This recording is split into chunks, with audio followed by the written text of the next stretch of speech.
Hello! In this video we're going to improvise over a song using arpeggios. The problem when you want to improvise is that you don't know which notes you can play to make your improvisation sound good. There are two theory concepts you need to learn to know which notes sound good: scales and arpeggios. In music, there are 12 notes. If we try to create a bass line by using this note randomly, it won't sound good. That's where scales come in. Scales give you 7 notes out of these 12 that sound good together. For example, C, D, E, F, G, A, B for the C major scale. So, if you want to create a bass line, you can use these 7 notes and they will sound good together. But scales will be the topic of another video. In this video, we're going to talk about arpeggios. Arpeggios give us the best notes you can use. Among the 7 notes of the scale, the arpeggio gives us the 3 notes that sound the best. For example, for the C major arpeggio, that would be C, E, and G. So in music, we have 12 notes. Out of these 12 notes, the scale gives you 7 notes that sound good together. And out of these 7 notes, the arpeggio gives you the 3 notes that sound the best. What is an arpeggio? It's when we play the notes of a chord. What is a chord? A chord is when you play several notes at the same time. When a guitarist plays a chord, it sounds good. But for a bass player, since we play low frequencies, playing several notes at the same time doesn't sound very good. Unless we go to the higher part of the neck. But as bass players, our goal is to fill the low frequencies, so we want to be able to play in the lower part of the neck. So, how do we play a chord as bass players? Well, we play the same notes one by one. We play the same note as the guitarist or the pianist, the notes of the chord, but instead of playing them at the same time, we play them one after the other.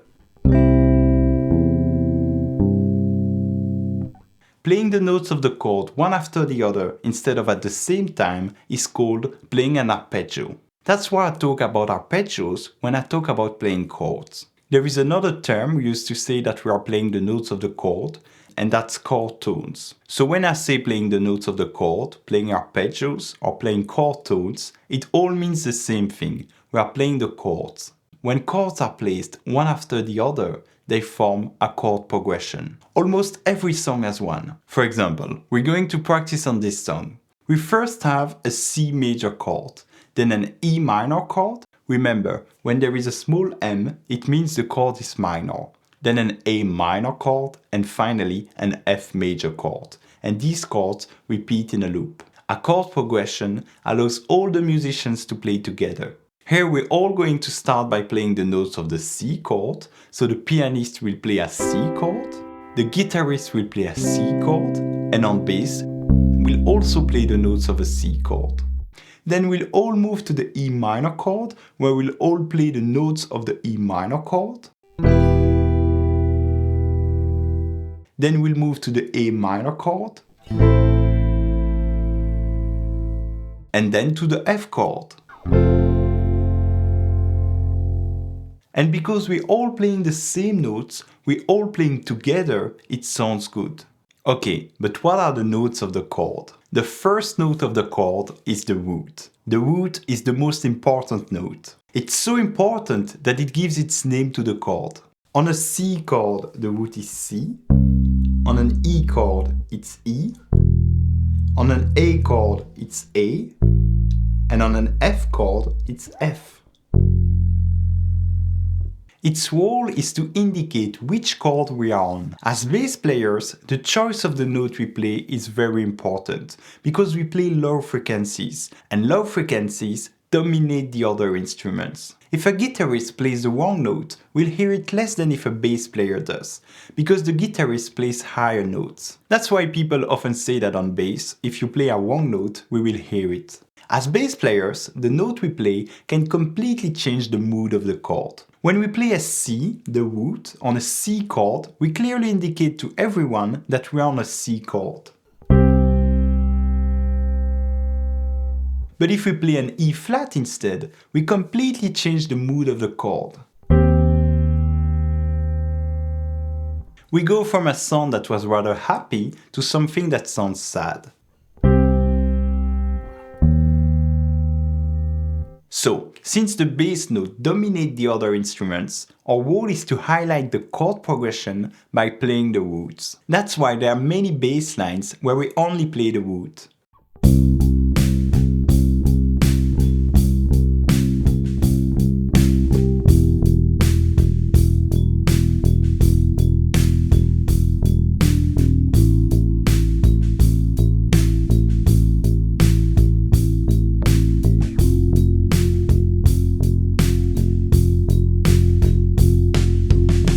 So, the root is going to be a number one choice as bass players when we improvise, because it's the note that sounds the best and clearly outlines the chord progression. The second note of the chord is the fifth. The fifth, after the root, is the note that sounds the best. It's used all the time in bass lines in all styles of music, because it always sounds good.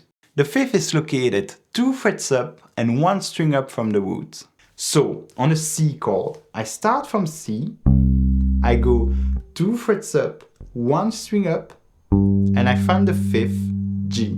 So the fifth of C is G.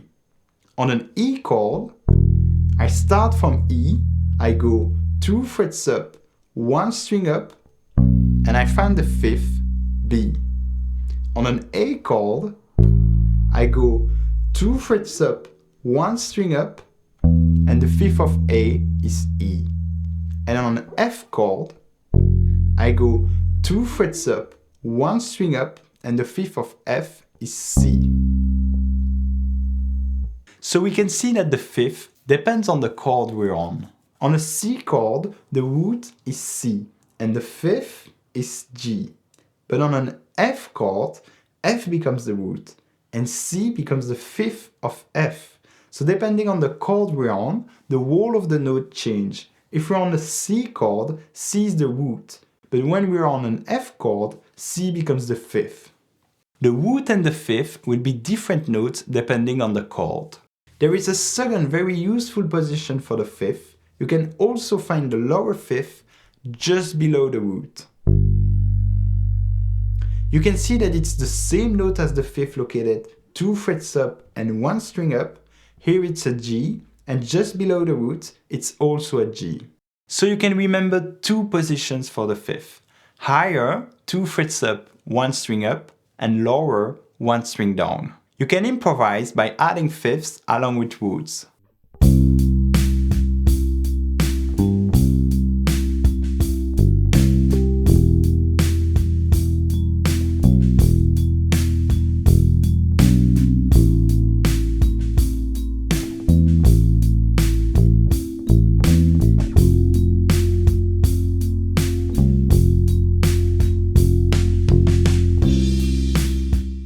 The third note of the chord is the third. The third gives the major or minor character of a chord. A major chord has a happy sound, while a minor chord sounds more sad. So we have 2 thirds, a major third used on major chord and a minor third used on minor chord. The major third is located 4 frets up from the root. So on a C chord, I start from C, I count 1, 2, 3, 4, and I get the major third. The minor third is only 3 frets up from the root. So root, 1, 2, 3, and I get the minor third. Let's find the thirds of each chord. What is the third of a C major chord? It's a major chord, so we use the major third. The major third is 4 frets up from the root. So I start from C and go 1, 2, 3, 4 frets up, and the major third of C is E. On the E minor chord, we use the minor third because it's a minor chord. The minor third is 3 frets up from the root. So I start from E, go 1, 2, 3 frets to the right, and the minor third of E is G. On the A minor chord, it's a minor chord, so we use the minor third, which is 3 frets up from the root, and that's a C. On the F major chord, we use the major third. The major third is 4 frets up from the root, so I start from F, go 1, 2, 3, 4 frets up, and the major third of F is A. Just like with the root and the fifth, the third depends on the chord we're on. On an F chord, the third is A, but on an A chord, A becomes the root. So depending on the chord we're on, the whole of the note changes. When I play an A on an F chord, I'm playing the major third, and I'm highlighting the major happy character of the chord. But when I play an A on an A chord, I'm playing the root, and I'm clearly indicating that we're on an A chord. Quick side note, when I say that the major third is 4 frets up from the root and the minor third is 3 frets up, as bass players we can talk in terms of frets, but as musicians we usually talk in terms of steps. 1 fret is a half step. So when we communicate with other musicians, we won't say 4 frets, we will say 2 steps. 4 frets equals 4 half steps, which equals 2 steps. Another word we also use instead of step is tone, so we can say 2 tones as well. Now that we know which notes we can play on each chord, we can create our bass line. I recommend placing the root on the first beat to clearly indicate the chord changes.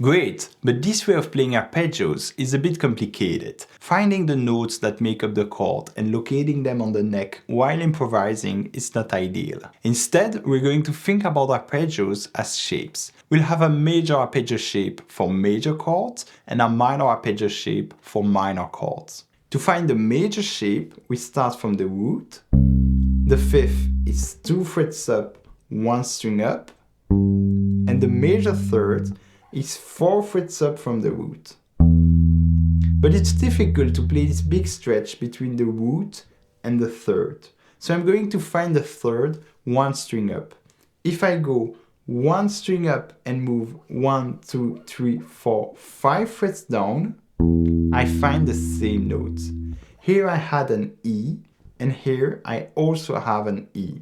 So we can also play the major third 1 string up and 1 fret down.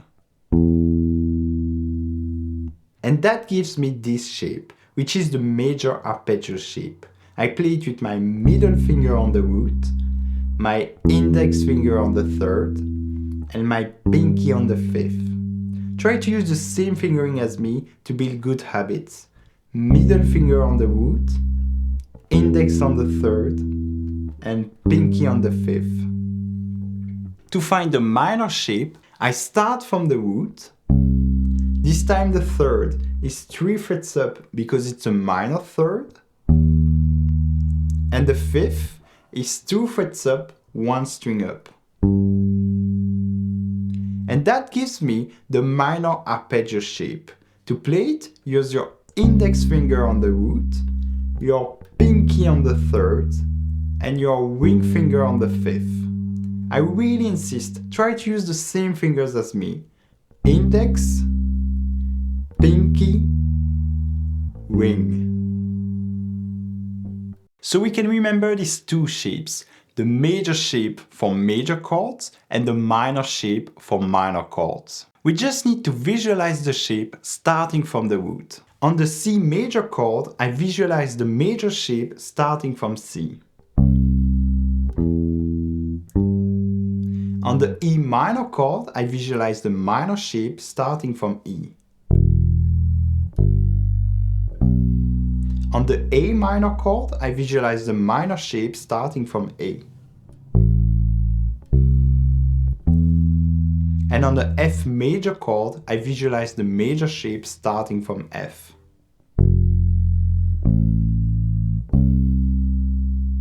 By the way, I've made a PDF sheet with these shapes and tabs to help you follow more easily. You can find it in the description along with the backing tracks. Now we can improvise while only thinking about the two shapes.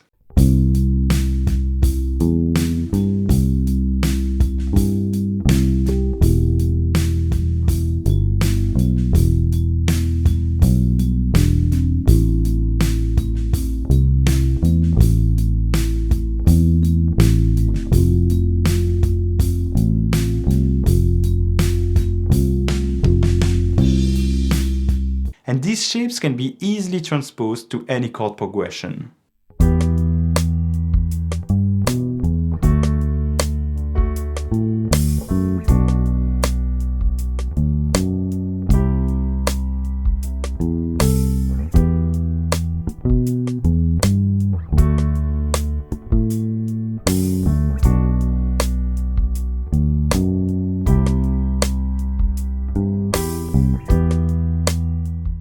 When we play the three notes of a basic chord, root, third, fifth, we call that a triad. A triad is a chord made of only three notes, the root, the third, and the fifth. Later, we'll see that we can build chords with more notes, like 7 chords where we add a fourth note, the 7. Arpeggios and chord tones can refer to chords with more than 3 notes. But triad specifically refers to the basic chord with only the root, third, and fifth. So I can also call these two shapes the triad shapes. These two shapes are very useful for improvising, but sometimes they are a bit small. I only have one way to play the notes of the triad, but I can extend these shapes by adding the octave of the root. The octave is located 2 frets up and 2 strings up. The octave is the same note, either higher or lower. We can see that the root is a C and the octave is also a C. So when I play the octave, I'm really just playing another root higher up. Adding the octave allows us to slightly expand the triad shape. You can remember these two new shapes, which are simply the triad shapes with the octave added. To play all over the neck, we can also start these shapes from other Cs. We were playing on the C on the 3rd fret of the A string. But there is also a C on the 8th fret of the E string. To find notes more easily, there is a pattern I like to remember. We have the same note, 5 frets up and 1 string down. We can also start the shapes from the octave, because the octave is also a C. And finally, we also have a C on the 15th fret of the A string. To find it easily, you can remember that we have the same note 12 frets apart. So, to play all over the neck, visualize the shape starting from different Cs on the neck. To find notes more easily, you can remember these 3 patterns, which I call the octave patterns. The same note is found 2 frets up, 2 strings up, 5 frets up, 1 string down, or 12 frets apart. Great! Now we can do a small improvisation with all of this.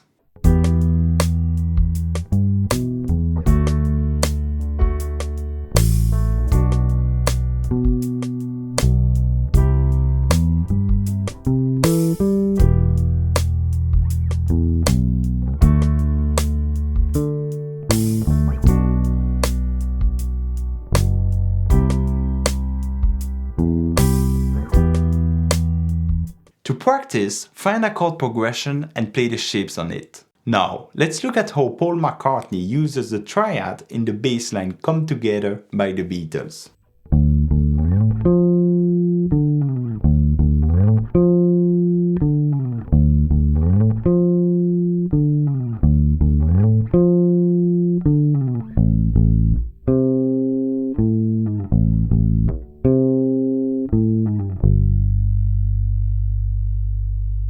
Let's look at the note being played. First, we're on a D minor chord and we play the root D. then we slide up to the 5th on the same string. It is the 5th because if I go 2 frets up, 1 string up from D, I find that the 5th is A. And up here, I'm indeed playing an A. We're just using the 5th here to create a really cool slide. Next we grab the 3rd, but higher up. The minor 3rd is found 3 frets up from the root, it's F. We're just playing a higher F. And finally, we play the octave of the root. The octave is the same note as the root is D. And here, we also have a D. So we are just playing the root, 3rd, 5th and octave of the D minor chord. Then we move to the A minor chord.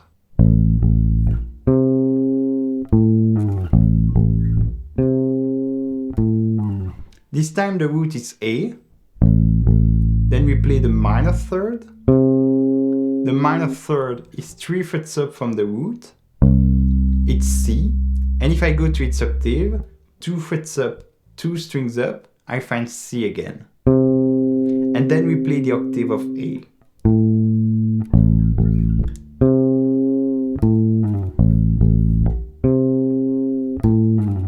And finally, we land on a G chord where we only play the root.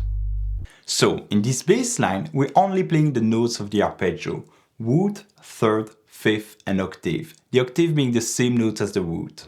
If this video helped you understand how music works and helped you improvise, there are many things we didn't have time to see here. That's why I've created a complete course called Improvisation and Music Theory for Beginners. You will learn music theory concepts with very clear and visual explanations so you can create your own bass lines, master the fretboard and feel confident going to a jam session. Check it out using the link in the description and I will see you soon.